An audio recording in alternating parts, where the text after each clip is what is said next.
Tarek, why don't you tell us a little bit about the collection of all these amazing pieces that you've brought here? Okay, this exhibit holds about more than 570 pieces, and it's represent the pieces from the Egyptian Museum, pieces from the Greek and Roman. The most pieces inside the collection is the treasures of Tutankhamun. And why did you create this? This is the long story. Go back to the 80s when I was running a project in Egypt, and belongs to our family, and it is a theme park, and this is the Pharaonic village. Yes, you're talking about in Cairo? and I thought that creating a replica tomb of Tutankhamun with all treasures and artifacts inside it will bring more tourists to the village, and I told my uncle the idea, and he agreed, and we started to do the replica tomb of Tutankhamun. And after the opening of the tomb, 7 days, fanatics started to shoot tourists in Egypt. Oh, so this was again close to 1996. No, it goes to 1992. 92. Yeah, Okay. and he asked me what we are going to do to cover our expenses. The tomb cost us more than $5 million on that time.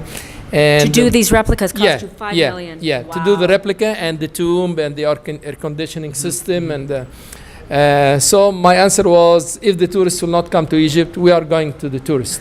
Excellent. And we took some of the replicas and we displayed it in Japan. And then after Japan, we came to Canada. And then after we displayed in Canada in 1993, the idea I spoke with my uncle about. He said, to cover United States only, you need 25 years to do 2 shows in a year. So I think you and your son and your grandson will work in this project. It will be a career for many generations of the Ragab family. Yeah.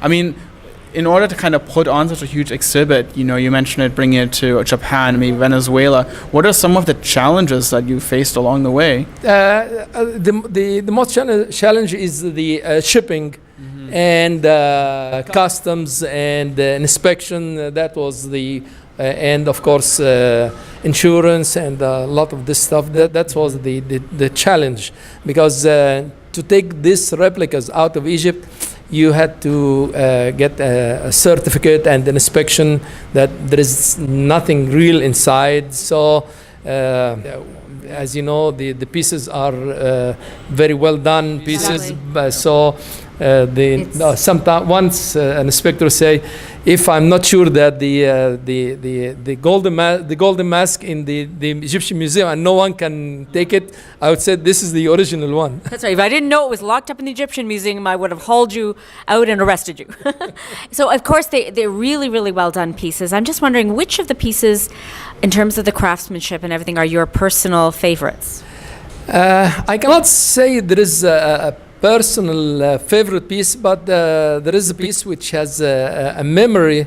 It was the sledge of Ramses II, and because it arrived to, I was displaying in the United States, and it arrived to New York 2 days before 9/11, and I supposed to go to the airport to receive it, and then it was about 3 hours from New York, and then my son told me it's not easy to go to New York and to drive and to rent a U-Haul, so leave the piece in the airport and let some special shipping company to bring it to the museum. So and then 9/11 hit. Yeah, and he told me if you were in New York today, you were stuck there. And so was the collection pieces stuck there? Yeah. The piece arrived maybe two days before the end of the show. Wow. Okay. Where has this collection traveled to so far? We started in Canada. In Japan, And then after Japan, we displayed in Canada, and we went to United States and Puerto Rico, and we displayed in Poland, we displayed in Venezuela, and in Panama, and we returned back to Canada.